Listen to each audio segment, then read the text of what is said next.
Hello and welcome back to episode 2 of In the Archives, a history podcast, where each week I break down a different primary source. I'm your host, Katie Bell. This week's episode is a two-parter on the communication aboard the RMS Titanic. This topic offers a unique angle to the discussion as many exhibits, discussions, documentaries, and movies focus on the captain, passengers, and the event itself. Very few people look to the communication room and ask, was the poor communication a factor in the sinking of the Titanic? Did the radio operators record the ice warnings, and did the crew heed those warnings? Were the distress signals sent out in a timely manner? Hopefully, in part one, the answers to those questions will become clearer as we dive into the testimony of the only surviving wireless operator aboard the Titanic, Harold Bride. Next week, we will continue the conversation by asking, was the distress signal received well, and how did the first boat on scene respond to those distress signals? These answers will be answered through the testimony of Harold S. Cottman, the wireless operator aboard the Carpathia, which was the first ship on the scene of the disaster. I will be reading from the official transcript of the 1912 Senate investigation of the Titanic, formerly known as the Titanic Disaster Hearings. The hearings started a couple of days after the survivors arrived in New York. It is possibly one of the best primary source document on the Titanic, as they interviewed a vast majority of survivors and the crash was still fresh in everyone's mind. Before we dive into the testimony of Harold Bride, some context on the matter would be helpful in understanding the document. On April 10th, 1912, the Titanic set sail on her maiden voyage from Southampton, England. The Titanic was an immaculate ship deemed unsinkable by its ship's builders. However, the ship never made it to her final destination in New York. On April 14th, 1912, the unsinkable ship sank beneath the Atlantic, claiming the lives of 1,500 passengers and crew. The news of the Titanic sinking quickly captivated the public's attention. The United States and Great Britain launched investigations into the cause of this disaster. Some important people to keep in mind are Harold S. Bride, the junior wireless operator of the Titanic, and whose testimony we will be reading today. John George Phillips, the head wireless operator of the Titanic. J. Bruce Ismay, the chairman of the White Star Line, the very line the Titanic is a part of. Ismay was one of the owners of the Titanic, and he did have some control or authority within the navigation and the speed of the ship, as revealed in his testimony. However, we won't get into his testimony today, and he plays such a minor role in today's episode. His name is still worth mention. Fourth, Captain Edward Smith, the captain of the Titanic. Harold S. Cottman, the sole wireless operator aboard the Carpathia, and then the captain of the Carpathia, Captain Arthur Royston. It is important to note that all these men are British citizens, not American. Another important name is Giovanni Marconi. He is an Italian inventor who invented the wireless operator or telegraphy. His inventions are used on many ships, including the Titanic at the time. And lastly is Senator Smith, a Republican from Missouri, who called for the Senate investigation to be done as a majority of the passengers on board were American. Next, I'm going to give you 6 important ships to keep in mind. These ships are in no particular order. So first is the Californian, the America. This is a German ship, and it has the German spelling of the word America. So it's a K instead of a C. The Carpathia, Olympic, Baltic, and the Frankfurt. Now, these aren't all the ships that had communications with the Titanic up to and after the sinking, but these names do come out a lot and are important to keep in mind.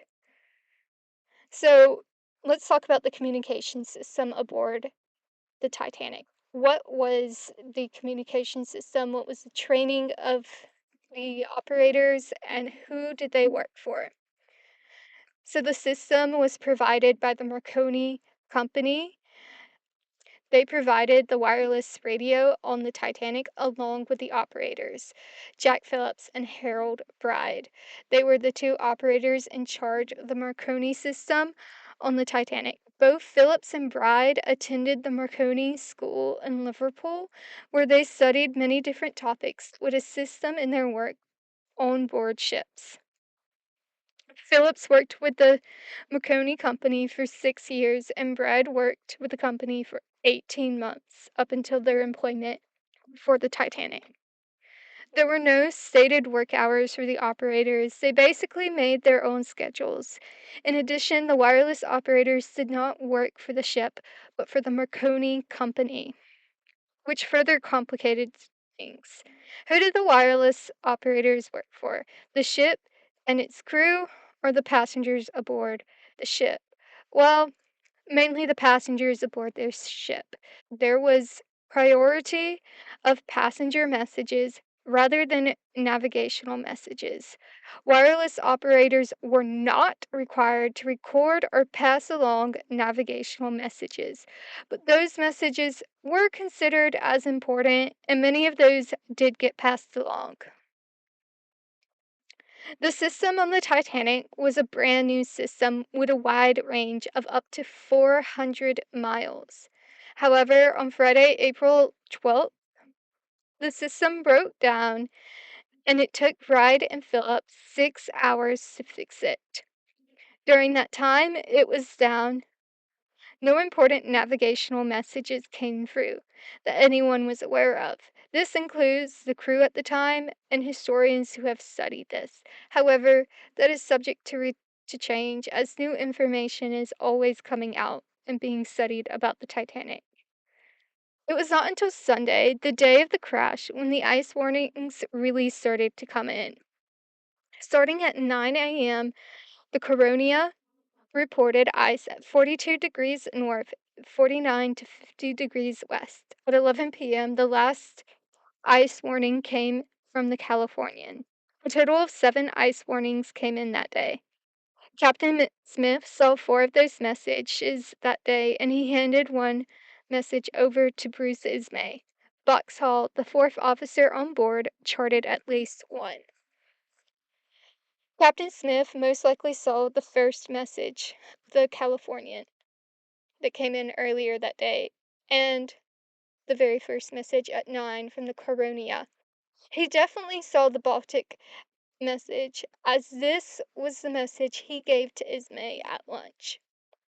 Historian Daniel Butler says if anyone on the bridge had bothered to plot all the positions in these reports, he would have seen an immense belt of ice 78 miles wide, stretching across the Titanic's projected course. Instead, the messages were scattered around the ship. One already plotted by 4th Officer Boxhall, another languishing in Ismay's pocket, the rest somewhere in limbo, between the wireless office and the bridge. The point is, not all the messages were plotted, and if they were, they would likely seen a huge ice field in their path.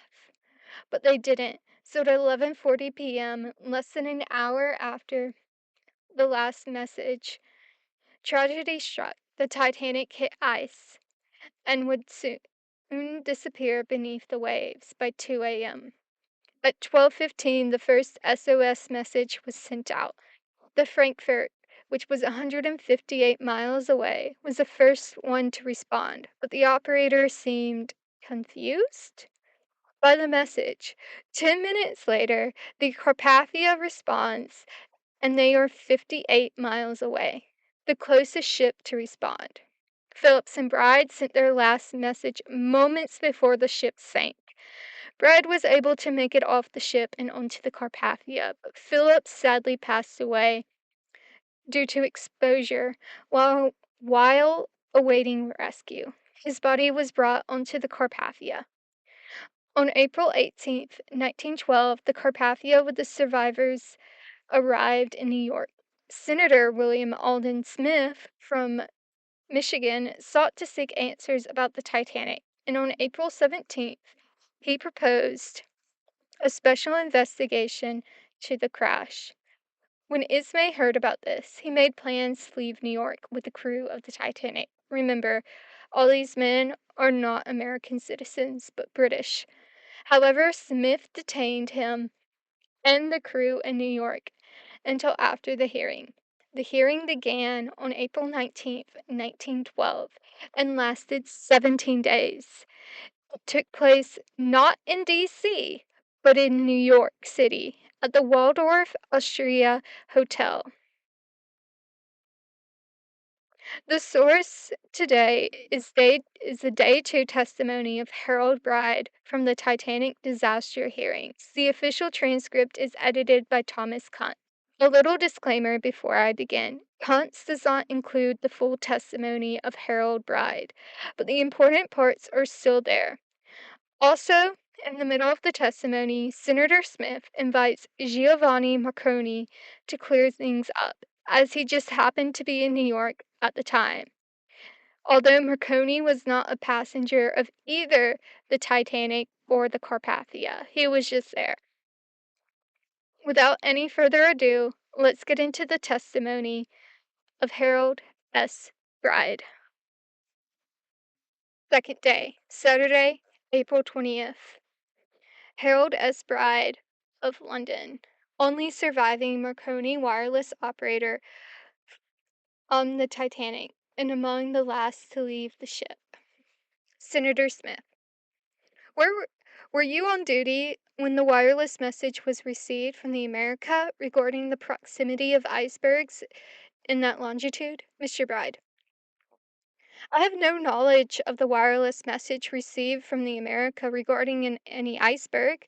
There may have been received by Mr. Phillips, but I did not see one myself.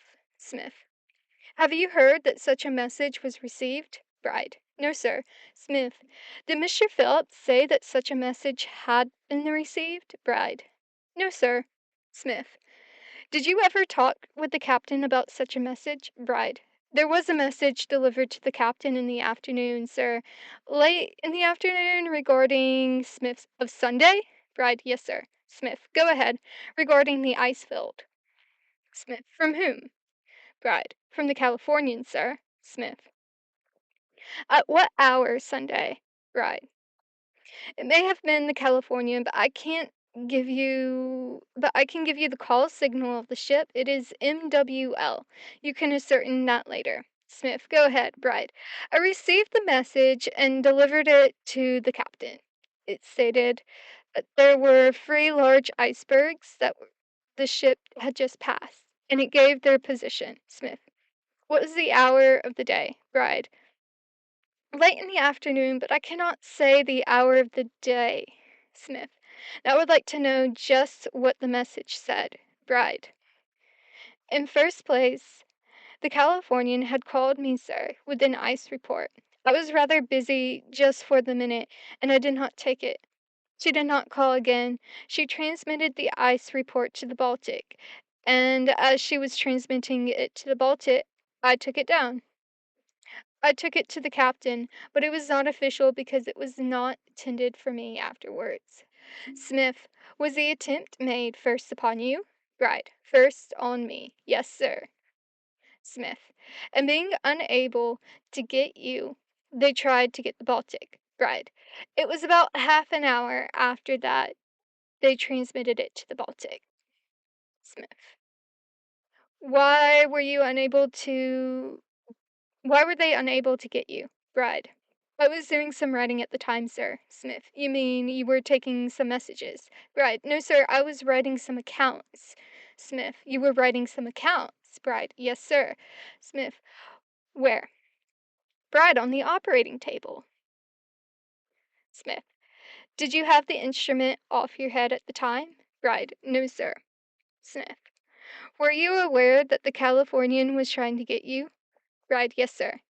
Smith. You continued your work on the accounts, if I understand you correctly. Bride. Yes, sir. Smith. And did not respond to the Californian's call? Bride. No, sir. Smith. For 30 minutes? Bride. I don't think it was quite 30 minutes. Smith. How long time was it? Bride. It may have been, it would have been somewhere between 20 and 30 minutes. I can not say definitely. Smith. Just at what hour? Bride. Late in the afternoon. Smith. Of Sunday? Bride. Yes, sir, I should say it was about 5 o'clock. Smith. About 6 hours before the calamity occurred? Bride. Yes, sir. Smith. Did your work continue about 20 or 30 minutes on the accounts? Bride. Yes, sir. Smith. After you finished, what did you do? Bride. I still remained on watch until dinner time. Smith. Had you had any other wireless communications regarding the proximity of iceberg? Bride. No, sir. Smith. The information that you got from the Californian was the first information. Bride. Yes, sir. Smith. And that you received about 5:30 on the afternoon of Sunday. Bride. I should say it was nearer 5 o'clock, sir. Smith. When you took it? Bride. Yes, sir. Smith. Then when the first call was made, it must have been 4:30?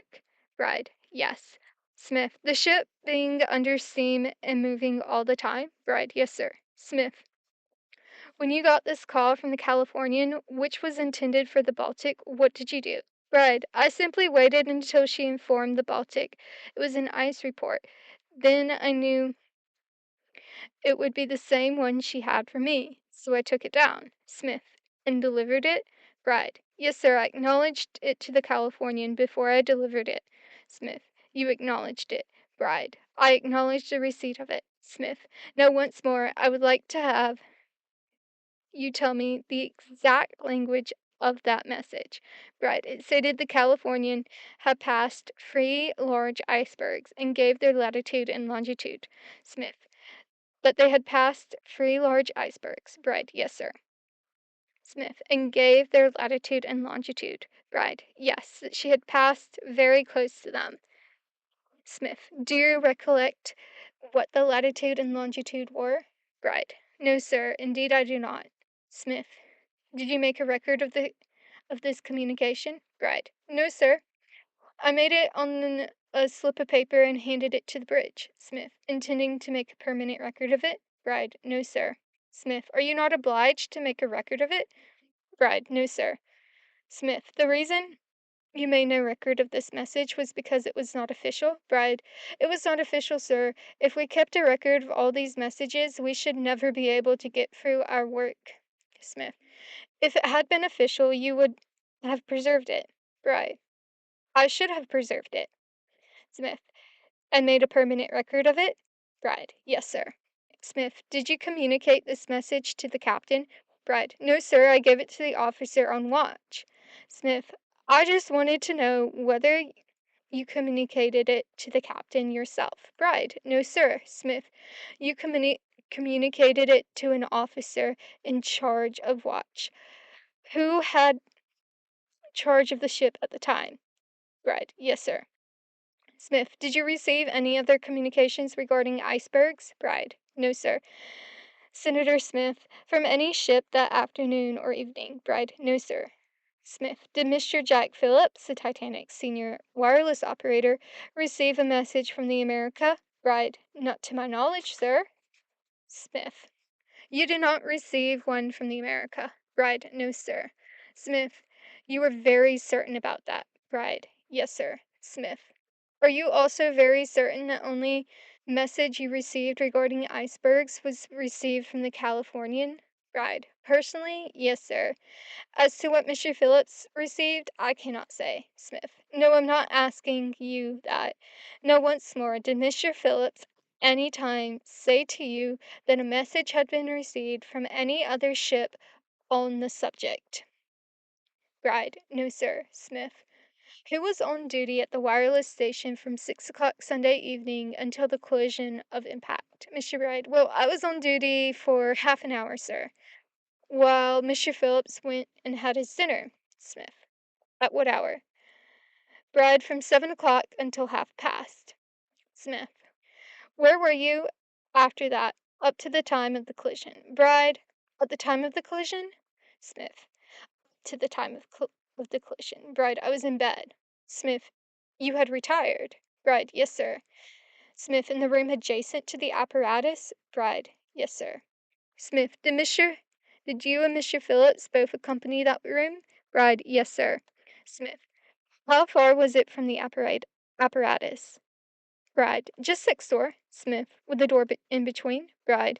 There was a door in between. Yes, sir. Smith. Could you enter immediately from the apparatus of the operating room to the bedroom? Bride. Yes, sir. Smith. You retired at what time? Bride. It was just about 8 o'clock. Senator Smith. Were you in bed when the collision occurred? Bride. Yes, sir. Were you asleep? Bride. Yes, sir. Smith. Were you awakened by it? Bride. No, sir. Smith. How were you awakened? Bride. I woke up on my own accord. Smith. No one aroused you after the impact? Bride. No, sir. Smith. How long did you lie in bed after the collision? Bride. I cannot tell you. Smith. Did Mr. Phillips not arouse you? Bride. No, sir. Smith. Or attempt to do so? Bride. No, sir. Smith. Do you know what time you arose from your bed? Bride. It must have been 11:45, sir. About 5 minutes to 12 ship's time. Smith. 5 minutes to 12 ship's time? Yes, sir. Smith. What time did the collision occur? Bride. I could not say, sir. Smith. You remained in bed until 12:05. Bride. I think it was this side of 12, sir.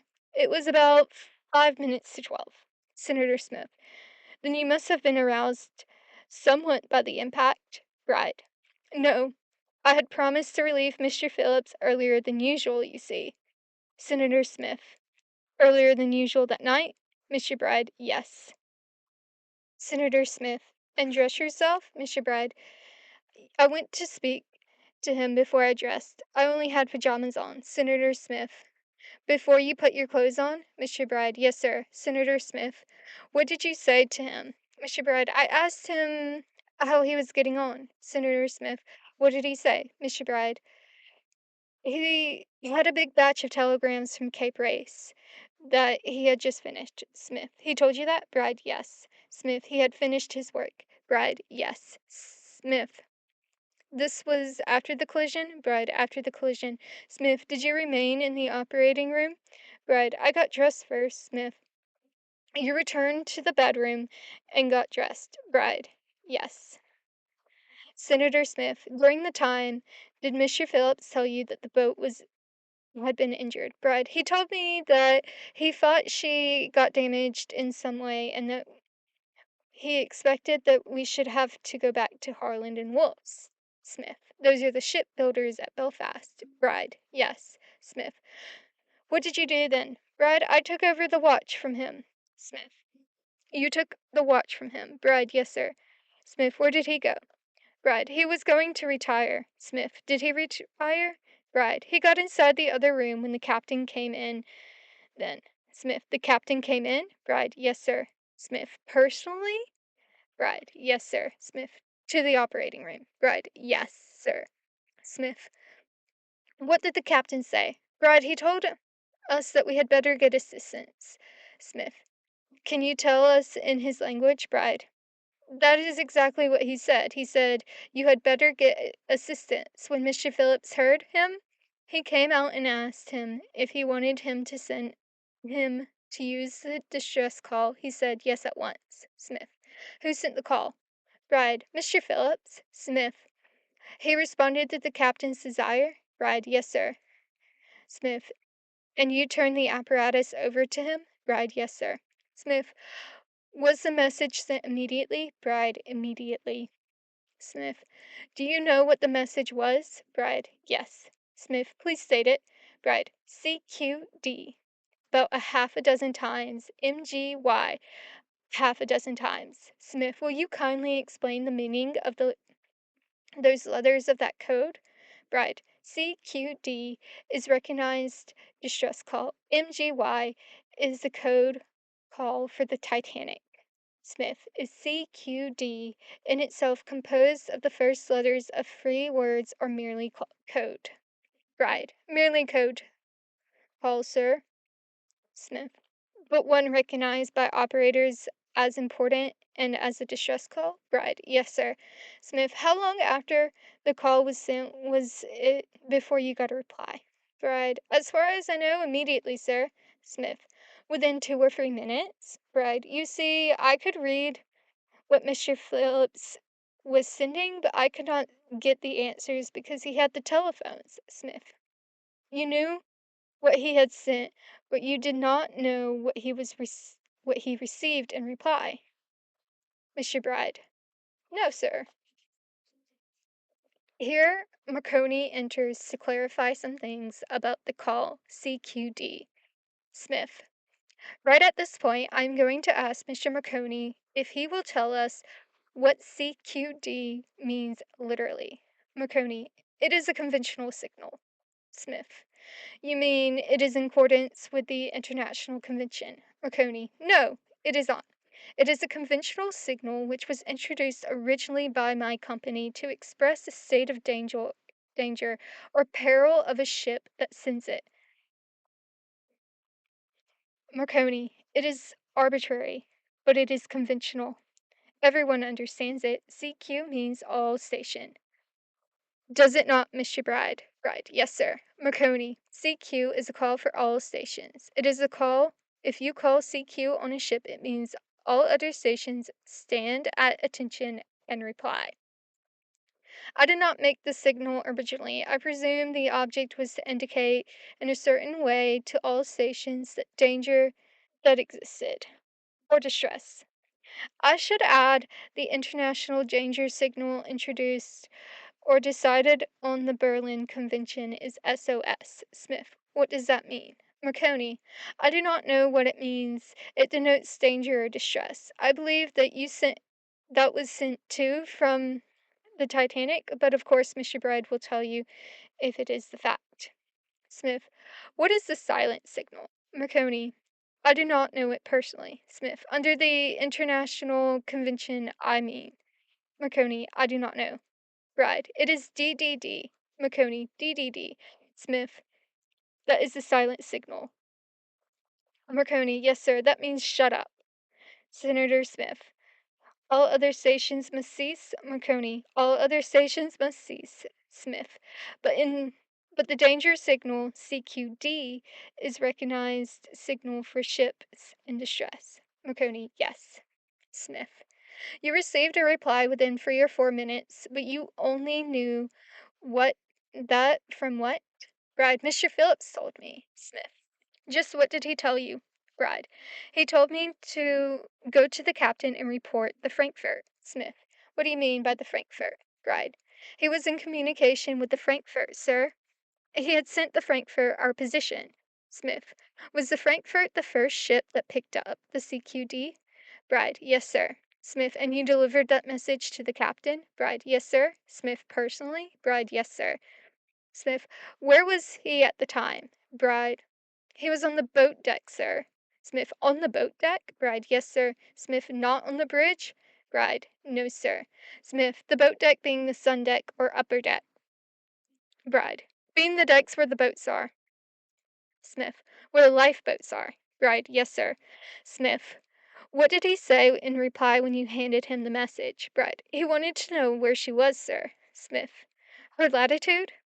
Bride. And longitude, sir. I told him we would get that as soon as we could. Smith. What did you do then? Bride. I went back to the cabin with Mr. Phillips.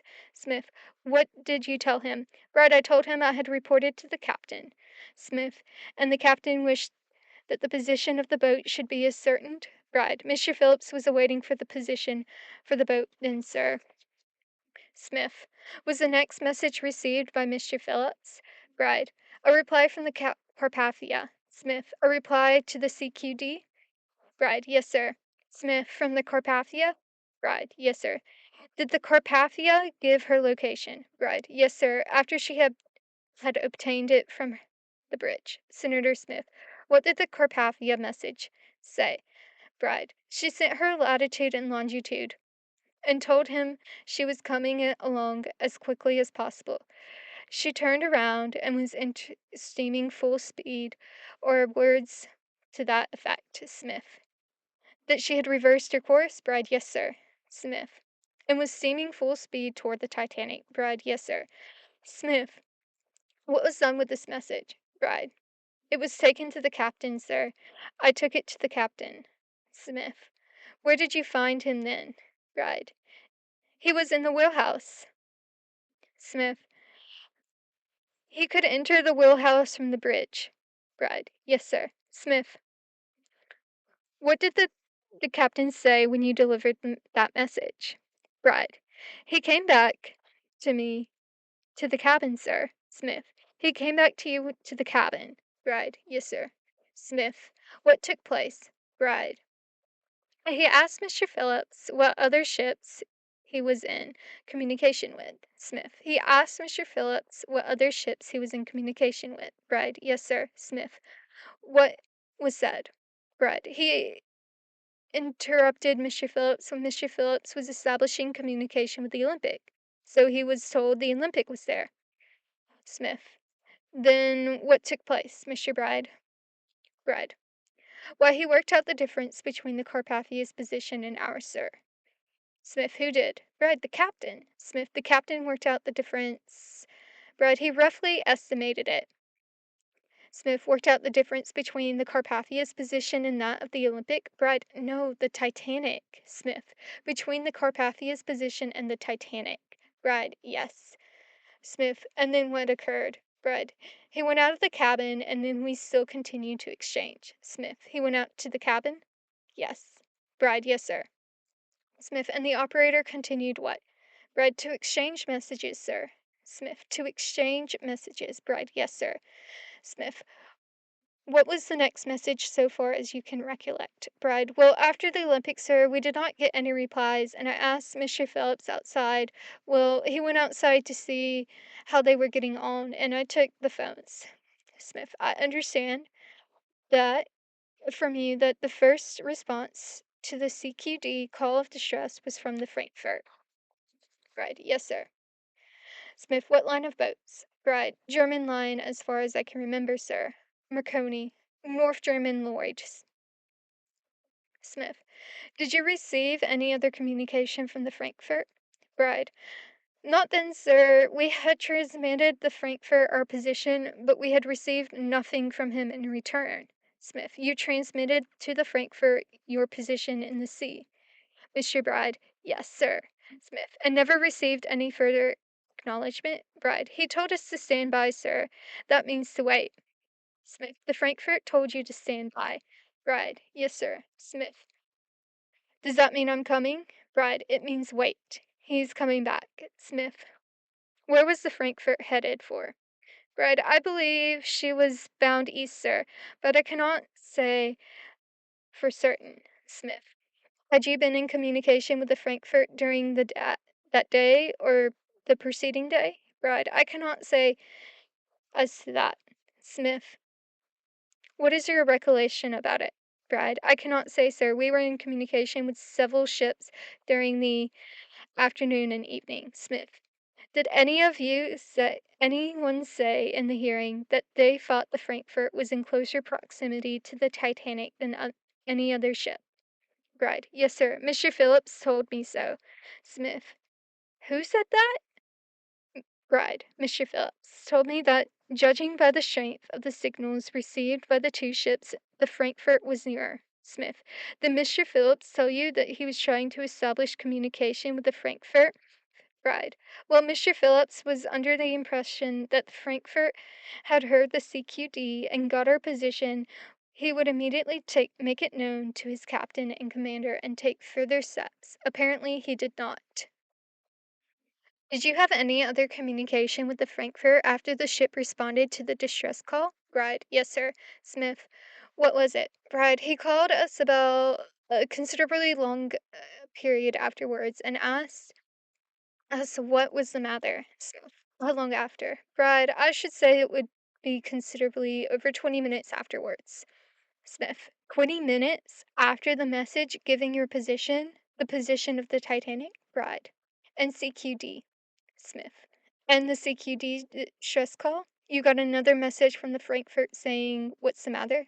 Bride. Yes, sir. Smith. Did they say anything else? Bride. He merely inquired, sir. As to what was the matter with us? Smith. To that message, what did you say? Bride. I think Mr. Phillips responded rather hurriedly. Smith. What did he say? I would like to know. Bride. Well, he told him to the effect that he was a bit of a fool.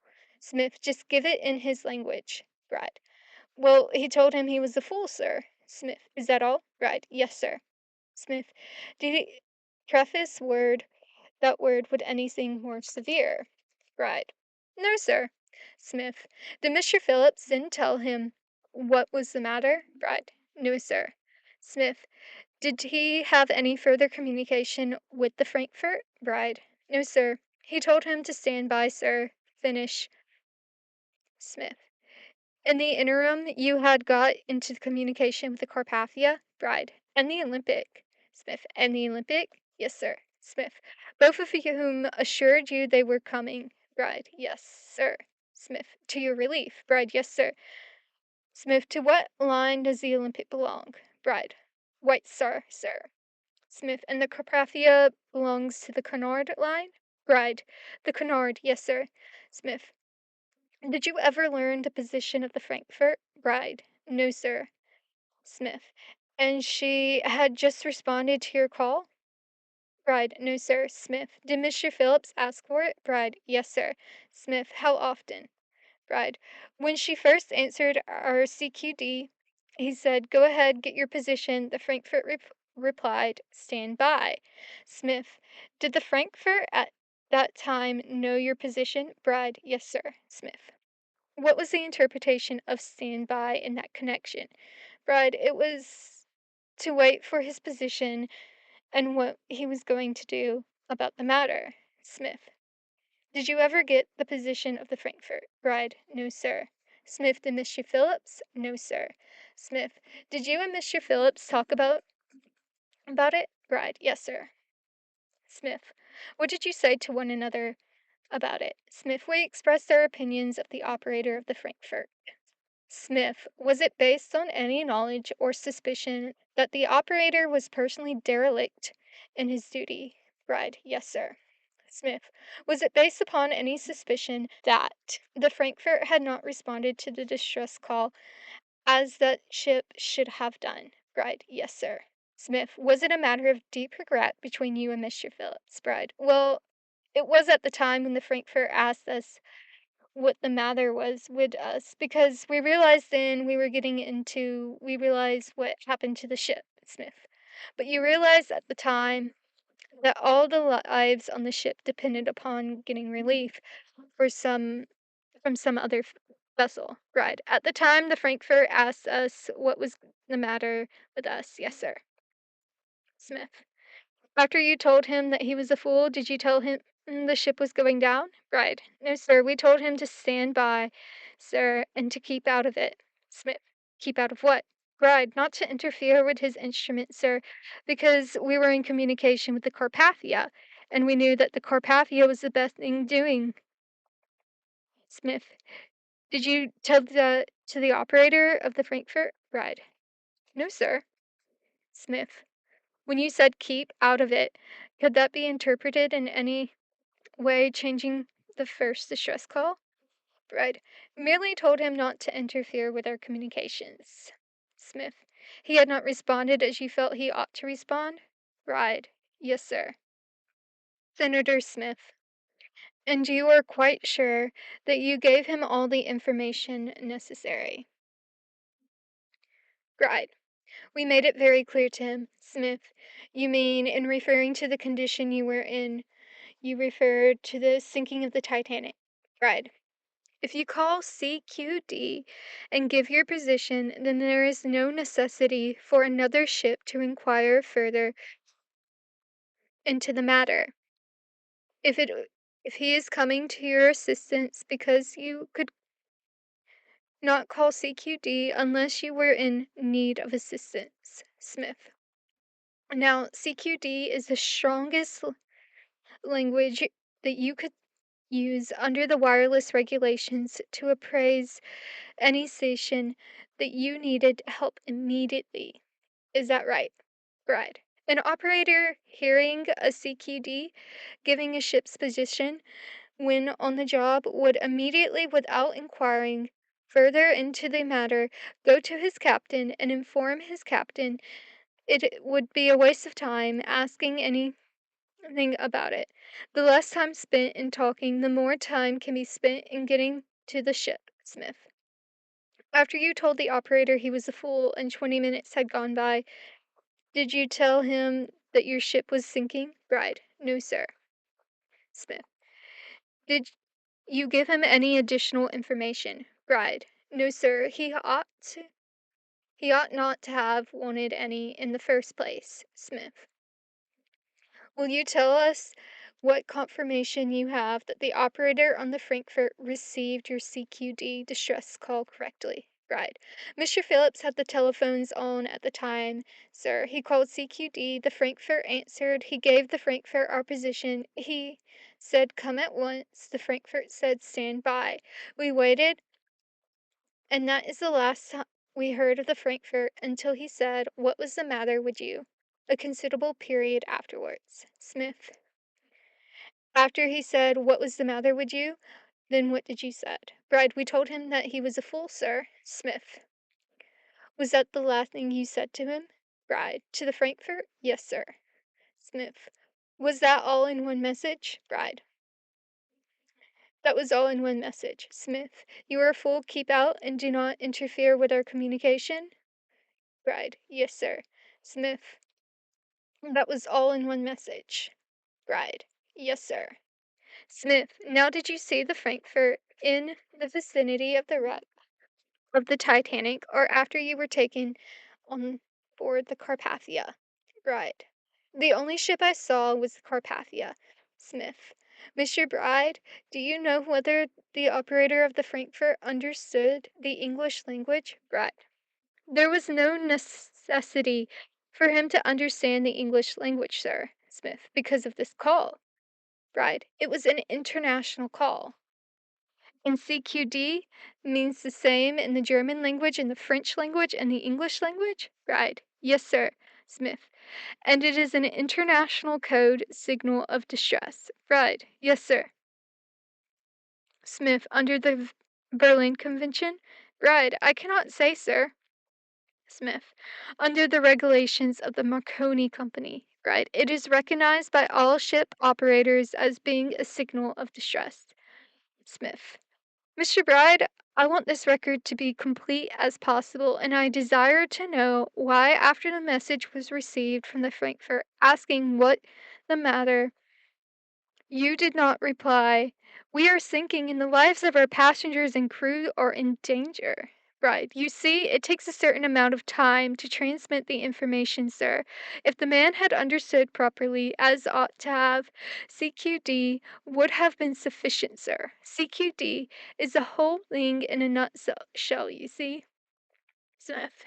Yes, but it did not seem to move him. Bride. Well, he did not know his business, that is all, sir. Smith. But in such an emergency, do you not think that a more detailed statement might have been sent? Take, for instance, the message from the Titanic to the Carpathia that the boiler rooms were filling with water and the ship sinking. That could have been sent with the perfect propriety to a boat that was in proximity, could it not? Smith.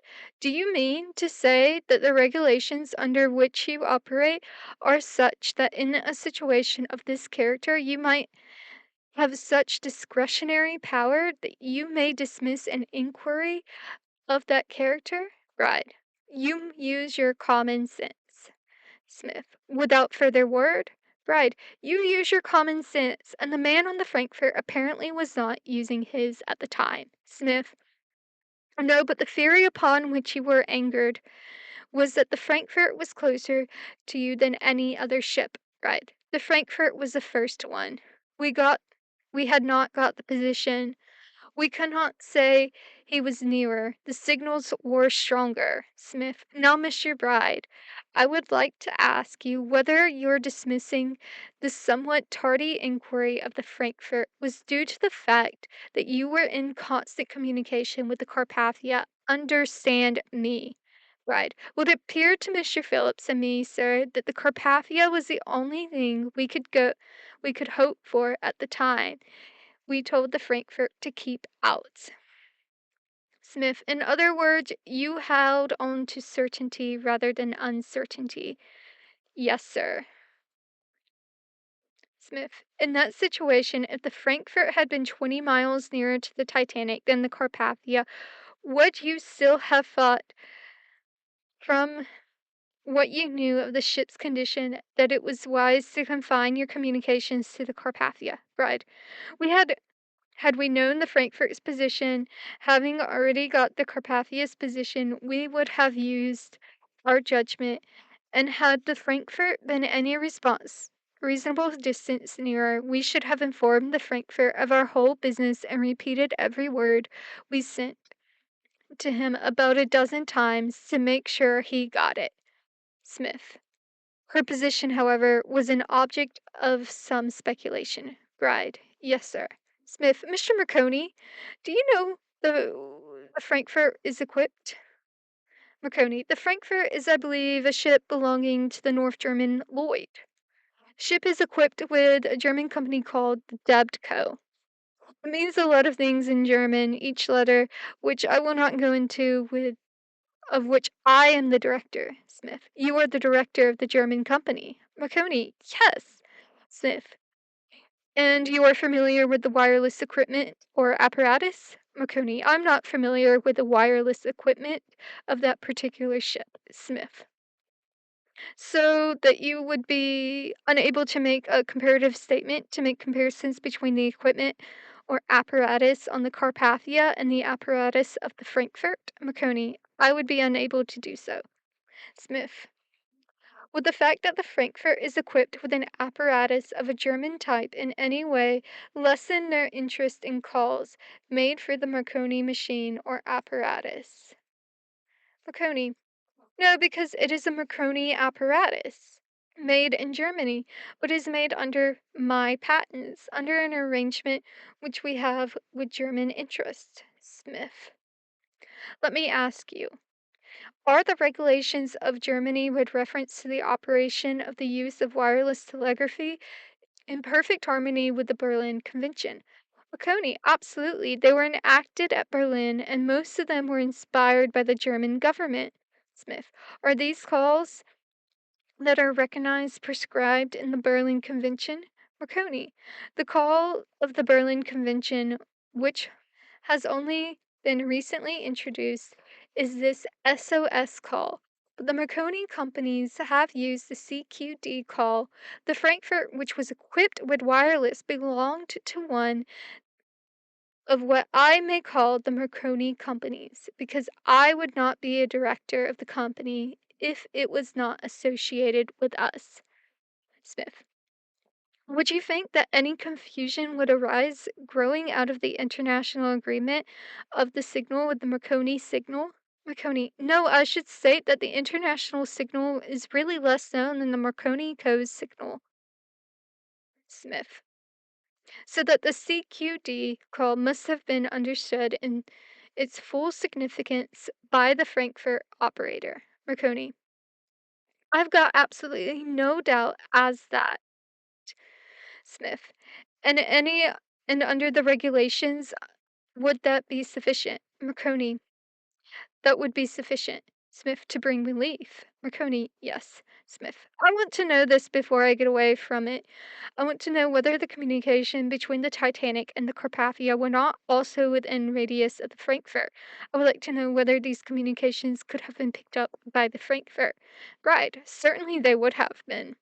Smith, had the operator on the Frankfurt shown vigilance? Bride, certainly. He had ought to heard every word that was passed between us. Smith, when you told him to keep out of it, you were guarding against that thing? Bride, we were guarding against his interfering with the communications which we might establish and had already established. Smith, how could it interfere with you? Bride, because you cannot read two ships at once. Smith, in order that the record may contain the answer, I would like to know whether it would have taken any longer or any more effort for you to have sent the same message to the Frankfurt that was sent to the Carpathia when you realized that you were in imminent danger. Is there any code signal for full? Bride, no, sir. Smith, it would have taken more time to appraise the Frankfurt of your perilous condition, growing more so all the time since the CQD. Bride, he did not acknowledge the receipt of that when we told him he was a fool and told him to keep out. Smith, as a matter of fact, it would not have taken any more time to say, "We are sinking," than it would have taken to have said, "You are a fool." Right. I assume Mr. Phillips thought if he did not get our first CQD, which was sent slowly and carefully by Mr. Phillips, he would not get anything else. Smith, do you think he understood your message that he was a fool? Bride, I doubt it. I think it was sent too fast for him. Smith, did you continue to send messages or Monsieur Phillips up until the time he left the cabin? Bride, when we finished with the Frankfurt and we had thoroughly informed the Carpathia of our position, Mr. Phillips again went out to look and see how things were going outside. I tried to establish communication with the Baltic, and it was not very satisfactory. As I judged myself from the strength of her signals, she was too far away to do any good, and it was not worth taking any trouble. And I told her we were sinking fast, and there was no hope of saving the ship. Smith, told who? Bride, the Baltic. Smith, did Mr. Phillips return from the deck? Bride, yes, sir. Smith, to the room? Bride, yes, sir. Smith, what did he say to you then? Bride, he told us he thought it was time to put on our life belts. Smith, did you act upon his suggestion? Bride, yes, sir. Smith, and you both put on your life belts. Bride, yes, sir. Smith, at the time, had all the lifeboats been lowered? Bride, I could not say, sir. Smith, you paid no attention to the lifeboats. Bride, Mr. Phillips told me that things looked very queer outside. Beyond that, I knew nothing. Smith, how did you interpret the word queer? Bride, the sooner we're out of it, the better. Smith, what did you do then, Mr. Bride? Mr. Bride, Mr. Phillips sat down again at the telephone and gave a general call of CQD, but I think that our lamps were running down. We did not get a spark. We cannot tell because the spark of our wireless was in an enclosed room. We could not hear at any time whether it was sparking. Smith, when Mr. Phillips sat down to the instrument, did he have the life preserver on, and did you put one on? Bride, yes, sir. Smith, after he had put on the life preserver and on, he tried to succeed, as I understand you, in sending the last message, and the message was CQD and anything else? Bride, General CQD MGY, waiting for someone to answer. Smith, what did you do then, Mr. Bride? Bride, on Mr. Phillips' request, I started to gather his spare money and put on another coat, and made general preparations for leaving the ship. Smith, how did you expect to leave the ship? Bride, we had to wait until the captain told us first. Smith, you had to wait until the captain told you first. Bride, yes, sir. He came along in a very short period afterwards and told us we had better look out for ourselves. Smith, you waited until the captain told you that you could leave the ship. Smith, yes, sir. How long was it before the ship disappeared? Bride. I should say it was about a quarter of an hour. Smith. About 15 minutes. Bride. About 50 minutes. Smith. And the captain said you had better take care of yourselves. Bride. Yes, sir. Smith. Did he indicate what he was going to do? Bride. No, sir. Smith. Where was he when he said this? Bride. He came to the cabin to tell us this. Smith, I want to locate exactly the position of this operating rooms of yours in reference to the boat deck or upper deck. Is it in the rear of the A or B deck? Brad, I believe that on the Titanic, sir, the boat deck was called A deck. There was no deck above it, with the exception of a little deck which covered the roofs of the houses that were on a deck. The officers' quarters were situated together with the Marconi cabin, the officers' rooms, and other places.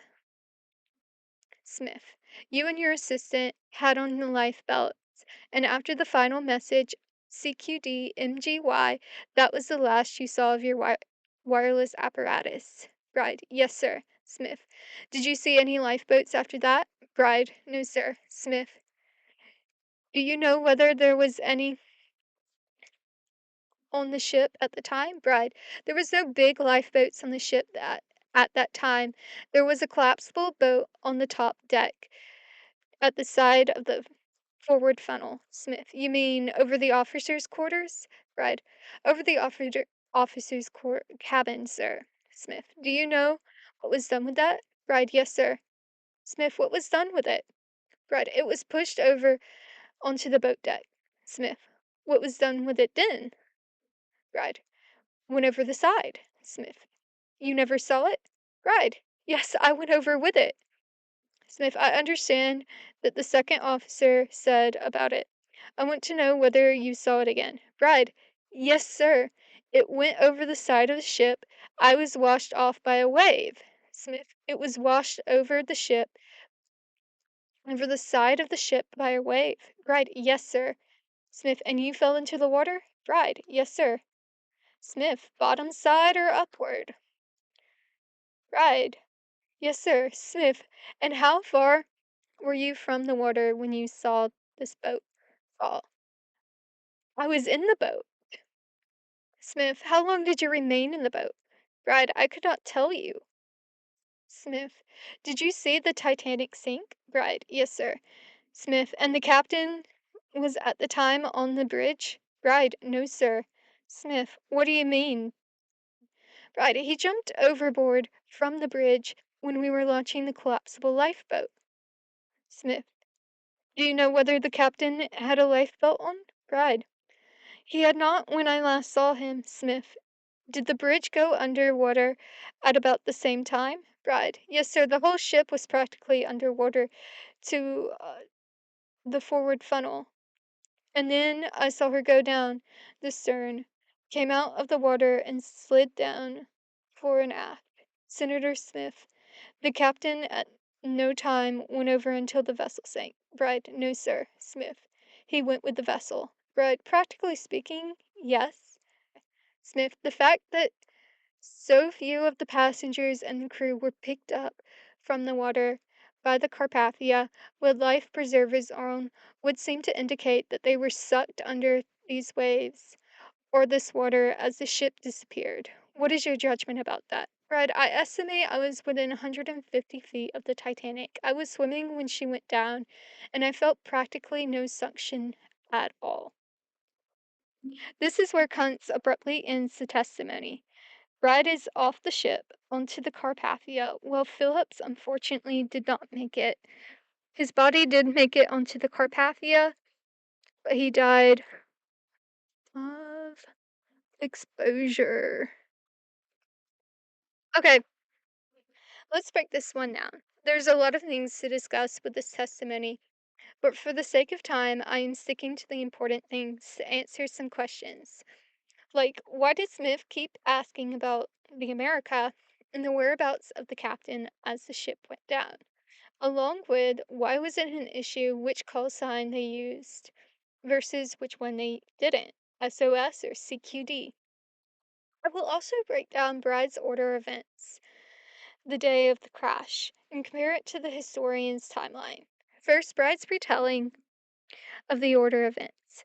Bride does not specify time, but his testimony does piece together a good sense of when things happened and what he was doing. Bride's accounts of the events of April 14th, 1912 up until the sinking of the Titanic. 4:30-ish, Californian makes first attempt for an ice warning. In his testimony, he does say he's taking accounts. These accounts are passenger messages. 20 to 30 minutes later, around 5 o'clock or late afternoon, Bride jots down the Californian ice warning that their operator, Cyril Evans, was transmitting to the Baltic.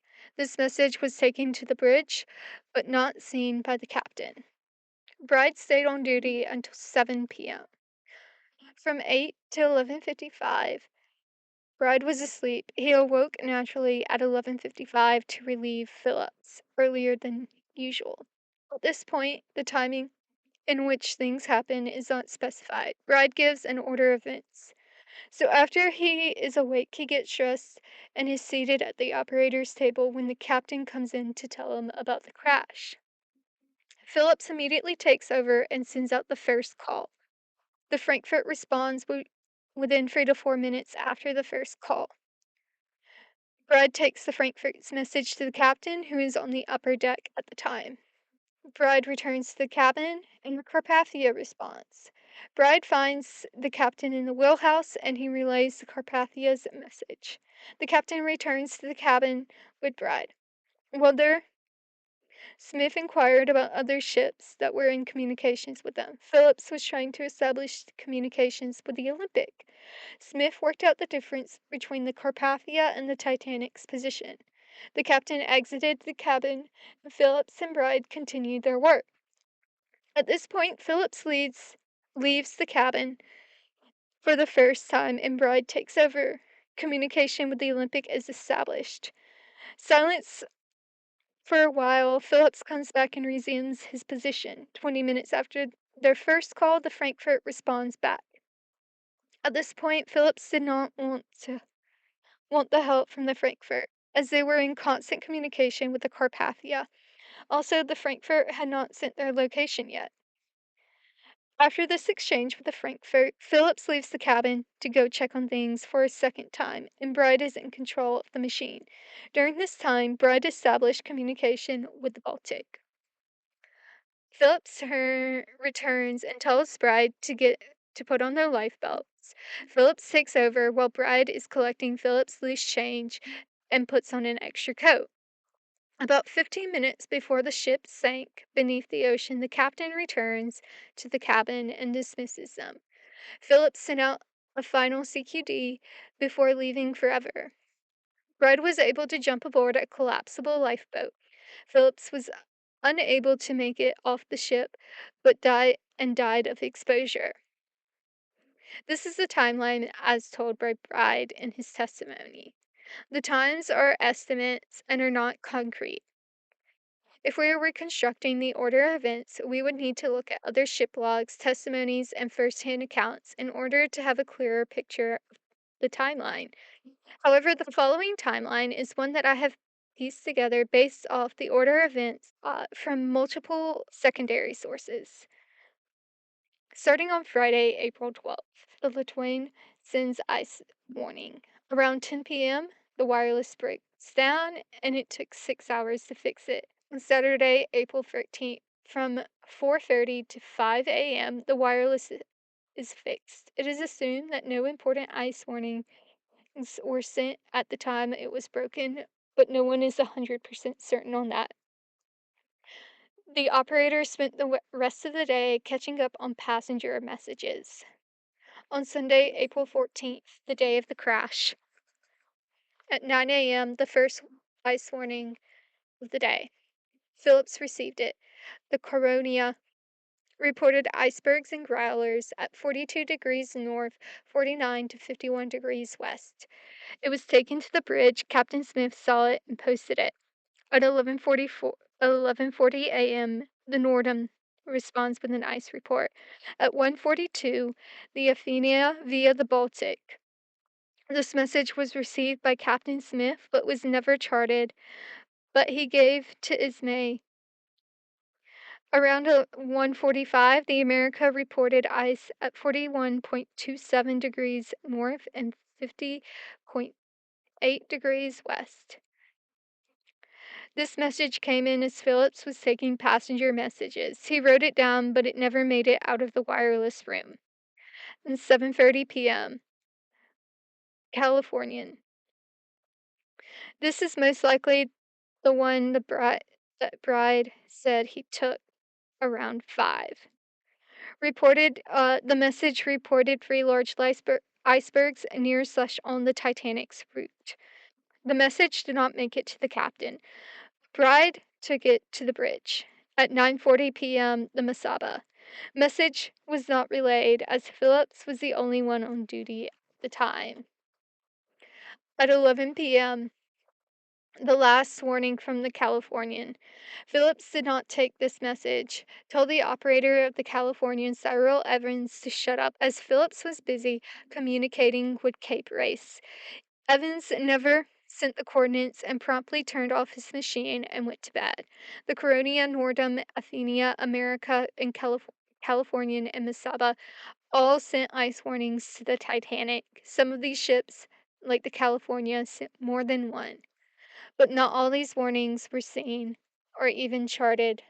At 11:40 p.m., the Titanic hit ice. 12:05 a.m. on April 15th, the Captain Smith informed Phillips and Bride about the crash, but did not instruct them to call for help yet.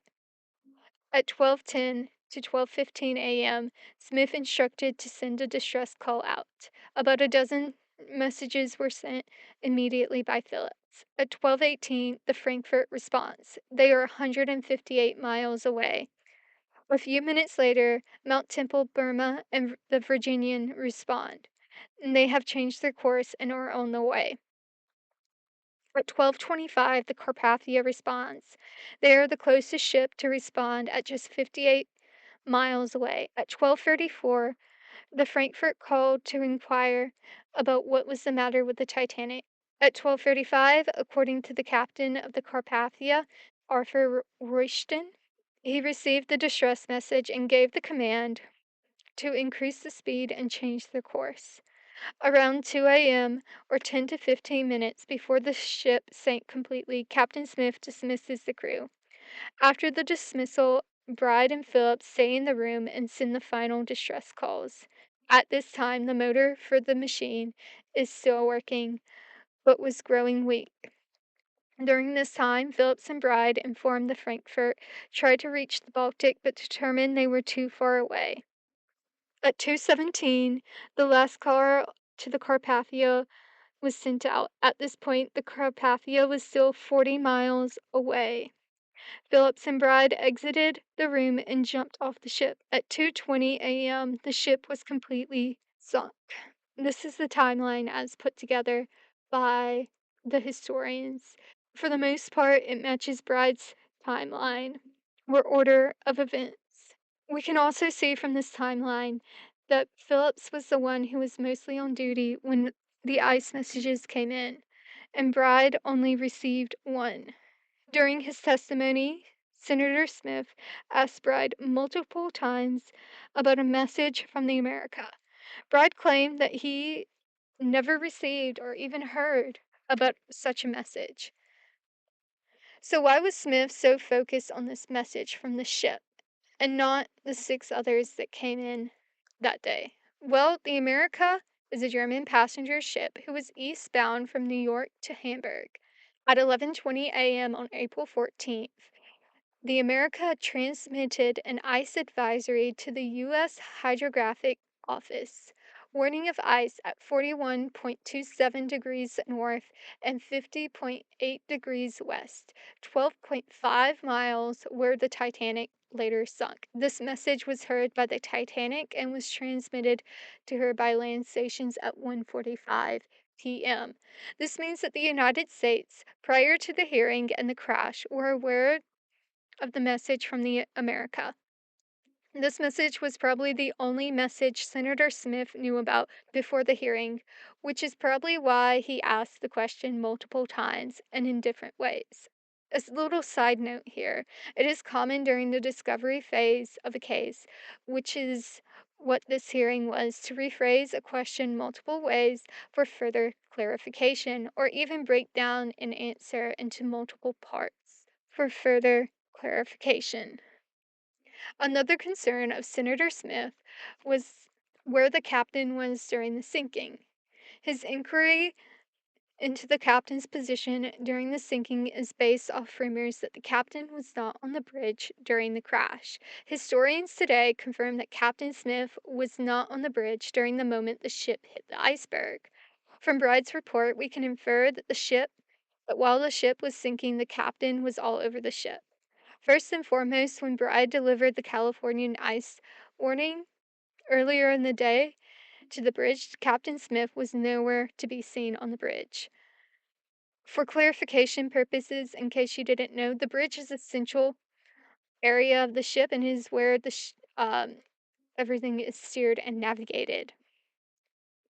At around 12:05, Captain Smith was near boat deck A, where the Marconi office was and the officer's cabin. When Bride delivered the Frankfurt message, the captain was on the upper boat deck with the lifeboats. When Bride delivered the Carpathia's message, the captain was on the bridge in the wheelhouse, which is the control center of the ship where the steering takes place. 10 to 15 minutes before the sinking, the captain was on boat deck A in the officer's cabin, dismissing everyone. When the ship sank, Bride testified that Smith jumped from the bridge as the ship made its final descent beneath the ocean. According to historians, when the ship went down, Captain Smith was back in the wheelhouse on the bridge, where he ultimately went down with the ship. From Bride's testimony alone, we see that the captain was never in one place for very long. He was bouncing around from section to section during the sinking. But isn't that what he should be doing? Checking on different parts of the ship, overseeing the damage being done to the ship, and giving orders? Would you expect Captain Smith to remain in one place the entire duration? As for his actions prior to the iceberg being hit, well, that is a story for a different time.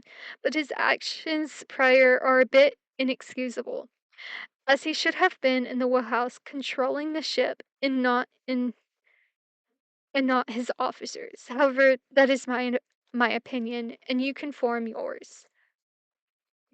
Another question Senator Smith repeated several different times, and even had Mr. Marconi come in to clarify, concerned with why Phillips sent CQD as the distress signal instead of SOS, which was the distress call that had recently been introduced via the Berlin Convention. It was at this point in the interview where Marconi is invited to the stand to clarify some things. After all, it is his machines that are being used. When the captain gave his orders to call for help, Phillips immediately sent out CQD, a distress call equivalent to SOS, and MYG, the ship's name in code, half a dozen times. CQD at the time was a distress call used by telegraphy operators at the time, especially those using the Marconi machines.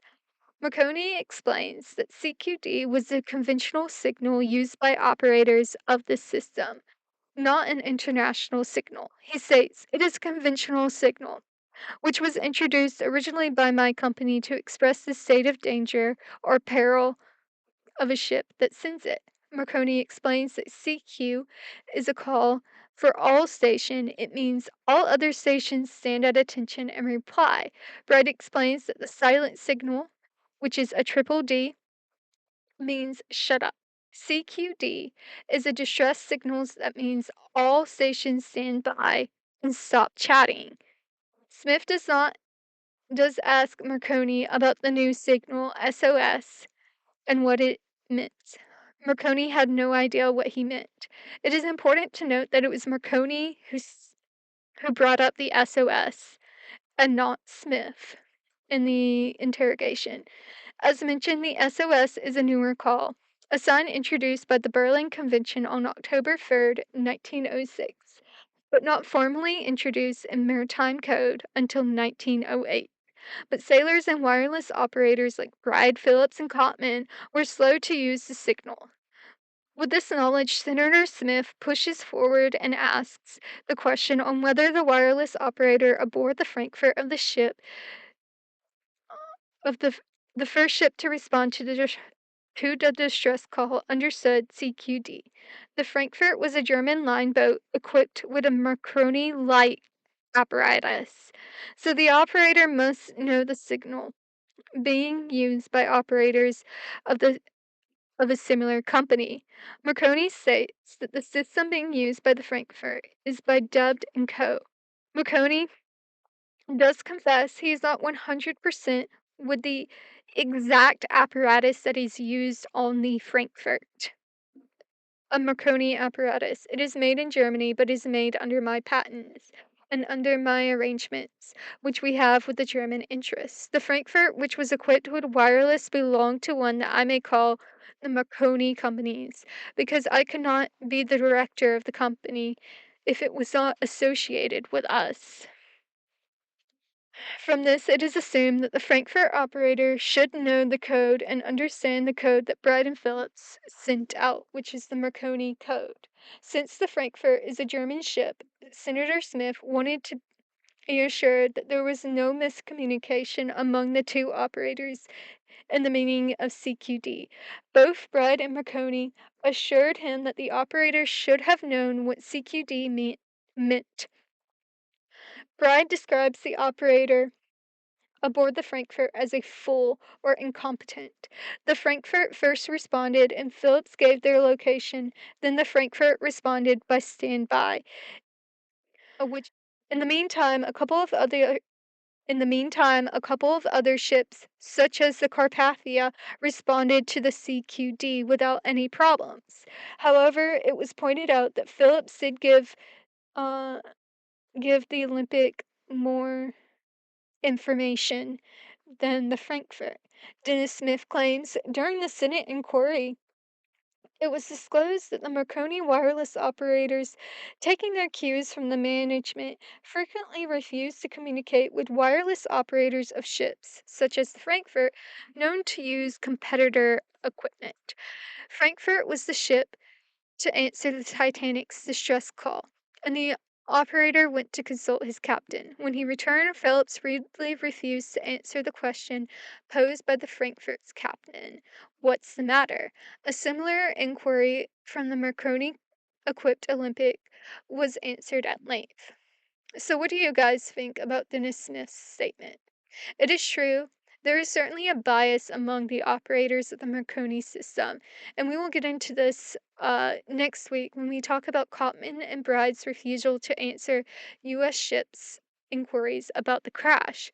But some things to keep in mind is by the time the Frankfurt rang a second time with no coordinates of their whereabouts, still Phillips knew the location of at least 3 ships that were on the way to rescue them. One ship, the Carpathia, being 58 miles away when they first responded to the call, while the Frankfurt, although unknown at the time, was 158 miles away from the Titanic. The captain, although confirming that the Carpathia was the best hope of survival, the more than likely stressed out Phillips upon hearing the Frankfurt's response 20 minutes later with what was the matter, did not think that the ship would have been very helpful, and promptly called him a fool and told him not to interfere.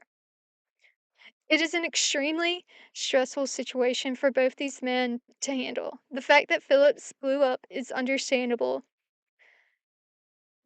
Could we say he should have answered the Frankfurt's question further and claim he was biased? Yes, but we have to remember that historical figures are humans. They don't have all the facts or information. Right now, At the moment, Phillips was running on his emotions, and that can lead to make mistakes like this. We can both look at his actions critically and with empathy. We can acknowledge his mistake while also realizing that he was under a lot of stress at the time. This is all my opinion, but y'all can form your own. For a moment, it felt as though Smith thought they should use the SOS signal instead of CQD, but historians tell us that Phillips did send out SOS signal in addition to the CQD. When Captain Smith first ordered the distress call to be sent out, Bride joked about sending out the new call SOS. It was a joke, but Smith did not object to this option, and Phillips sent out an SOS signal as well. Both signals were sent out, but the CQD was more established and more widely known and used among the wireless operators, which is why it was used in the first place. But what do you think? Do you believe that Bride and Phillips should have sent the SOS instead of the CQD, even though SOS was new and not widely used at the time? What do you think of the actions of Bride and Phillips toward the Frankfurt operator? Do you think they should have given him more details to the operator, or was the operator a lost cause? Keep in mind the Frankfurt was over 150 miles away from the Titanic, and by the second call, they still had not sent the distress their location. Although it is clear that mistakes were made on behalf of the operators aboard the Titanic, it is clear that the regulations that need to be introduced concerning wireless operators. I do have to commend Phillips and Bride for doing their jobs until the very end. In a situation like this, it is very easy to let fear and anxiety control you. But they did not. They did their job up until the ship sank, sending the last message just 3 minutes before the ship was completely submerged. In some miracle, they both made it off the boat, but sadly, Phillips died. Throughout the many primary and secondary sources I used and read about the topic, all of them maintain that Bride and Phillips were acted professionally in a perilous situation. Mistakes were made along the way, yes, but in the end, they tried their best to call for rescue, and rescue came at 4 a.m. The Carpathia arrived, and by 8 a.m., all the survivors and bodies were aboard the Carpathia. That is it for this episode of In the Archives, but come back next week for part 2 of this two-part series, Communication on the Titanic, where we will read and discuss the testimony of Harold Cottman, the wireless operator aboard the Carpathia. Don't forget, we post every 2 weeks on Wednesday, so the next episode will be on Wednesday, August 7th. So make sure you hit that follow button and notification bell to be notified when the next episode is up. You don't want to miss out. In the meantime, follow us on X/Twitter @_in the archives and join us next time for another episode of In the Archives.